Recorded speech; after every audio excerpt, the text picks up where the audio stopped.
माझे नाव संजय रामचंद्र निंबाळकर, राणा जळगाव सुपे, तालुका बारामती, जिल्हा पुणे। निकरा प्रकल्प अंतर्गत आम्हाला कृषी विज्ञान केंद्राच्या मार्फत जे सुरती जातीचे एरंड्याचे बियाणं दिले गेलं, त्या हिशोबाने आम्ही ते लावण्याचा प्रयत्न केला आणि चालू आहे। ज्यावेळेस आपल्याकडे पाऊस अजिबात नव्हता त्यावेळेस आम्ही 2 महिन्यापूर्वी हे टोकन सरासरी म्हणजे पाळी घालून क्षेत्रात दोरी धरून 5x2 या अंतरावर टोकन केलं आणि ते आता सध्या पाऊस पडल्यामुळे बहरात आहे।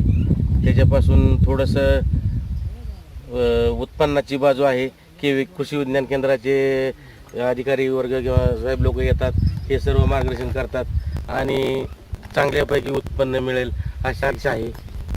आणि पाऊस कमी पाण्यावर येणारं पीक आहे हे, आणि त्यांचं म्हणणं असं आहे की थोडंसं 4 ते 5 किलो प्रति झाड उत्पन्न निघतं, पण आपल्याकडं जो पाऊस काळ नसेल तर थोडंसं मी म्हणतो कमी जास्त निघेल, पण चांगल्यापैकी आहे। अजून आता गड लागलेले आहेत बघा, गडांचा सुरुवात आहे आणि चालू आहे त्याचं आहे प्रोसिजर, ह्या प्रमाणात गड आहेत आणि बघू उत्पन्न कसं निघते कसं नाही। पाऊस बी थोडासा सुरू झालेला आहे आणि कृषी विज्ञान केंद्राचे वेळोवेळी मार्गदर्शन आमच्याकडे येतात आणि सांगतात, त्यांच्या हिशोबाने ह्या मार्गदर्शनाखाली लावलेलं आहे।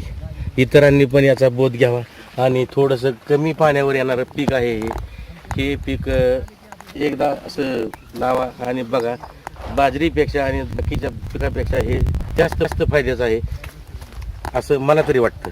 आणि ह्याचं उत्पन्नाची बाजू आता हे निघाल्यानंतरच कळेल आपल्याला, पण बऱ्यापैकी उत्पन्न मिळू शकेल। बाजरीचं आपलं 15 ते 20, 25, 30 हजाराच्या आसपास निघतं। हे कमीत कमी एकरी असे टोकन 5x2 वर केल्यानंतर साधारणतः 3000 झाडं एकरी बसतात।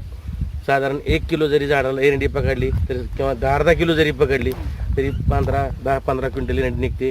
त्याला बाजारभाव पेठेप्रमाणे काय रेट असेल तो बऱ्यापैकी रेट आहे आणि त्याच्यामुळे आपले पैसे होतील। आदब अजिबात काही नाही, खुरापणी वाजती, सगळं वाजतं, त्याच्या खाली गवत येत नाही, काय नाही काय नाही।